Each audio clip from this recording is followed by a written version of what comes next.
What is happening right now in Oyo State is not ordinary news at all. This is the kind of security breakthrough people have been praying for, and it finally happened. The grind has been fast, brutal, and effective, and for once justice did not waste time. You saw the headline, and yes, it is true.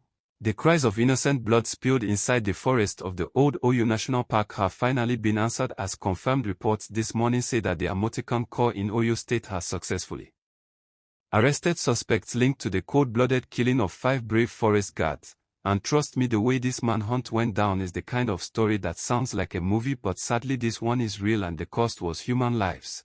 Because just a few days ago, on the night of Tuesday, January 6, 2026, while families in Oloka village were already asleep, armed attackers numbering about 12 stormed the National Park Service office along the Oloka axis, not to steal but to kill. They opened fire without mercy, and before help could arrive, 5 dedicated officers whose daily job was to protect our forest and borders were gunned down in cold blood. Facilities were destroyed, panic spread like wildfire, and villagers grabbed their children and ran into the bush, not knowing if the government would return.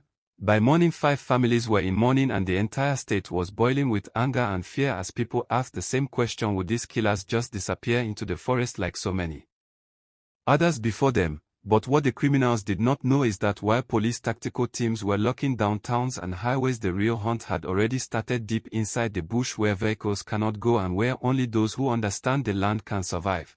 Because Amotekun operatives working with local hunters and community intelligence networks entered the forest quietly, tracking footprints, abandoned camps, and food trails, cutting off escape routes leading toward Kwara and Niger Forest. Step by step the net closed, and just when the suspects thought they were safe, they were intercepted in a coordinated sweep operation, turning hunters into the hunted and placing men who thought they could murder officers of the state and vanish into handcuffs. And this is not luck, this is what happens when local security is backed by community intelligence and serious commitment.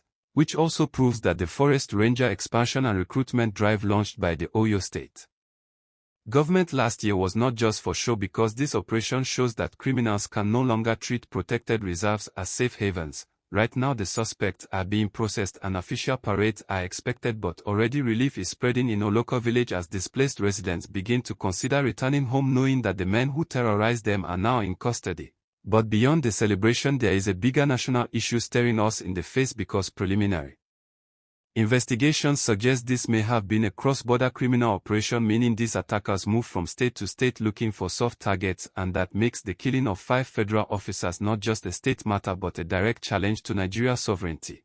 And this is where the serious conversation starts, because Amotekun has shown again and again that they know the terrain better than anyone else and they respond faster than distant forces. So the question Nigerians must now answer is this: should state security outfits like Amotekun be allowed to carry stronger weapons to match the firepower of these criminals, or should they continue to operate with limited arms while facing men with automatic rifles? This is no longer a theory, this is a reality written in blood, and I want you to drop your honest thoughts in the comments. And as we celebrate the capture of the suspects, we must also remember that 5 men went to work and never came back, and justice is not only about arresting killers but also about making sure widows and children are not abandoned after their protectors paid the ultimate price. Because real justice means caring for the heroes as much as punishing the villains. And let this be a clear message to every criminal thinking of setting up camp in the southwest: the forests are no longer silent, the communities are watching, and the Leopard is awake. And if this update gives you hope and you are happy to see justice catching up with evil, then smash that like button. Let's push this story to every corner of the country, and if you are not yet subscribed, do it now, because we will be following the court process, the confessions, and the next security moves in this region. Stay alert, stay safe, and always report suspicious movement, because security starts with all of us.